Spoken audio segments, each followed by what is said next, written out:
Hello guys, today in this video I'm going to show you how to hide taskbar icon error show hidden icons in your distant PC or laptop. So guys, if you want to hide taskbar icon error show hidden icons in your distant PC or laptop, so very easy. First right click on personalize. After click on taskbar. Now scroll down.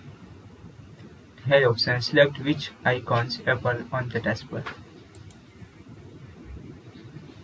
So guys, if you want to enable /2 on position, that is.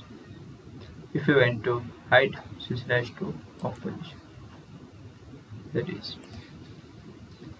So guys, this is very simple and easy method. If you want to hide taskbar icon error show hidden icons in Windows 10 PC or laptop. Thank you for watching this video. Please subscribe to my channel for latest update.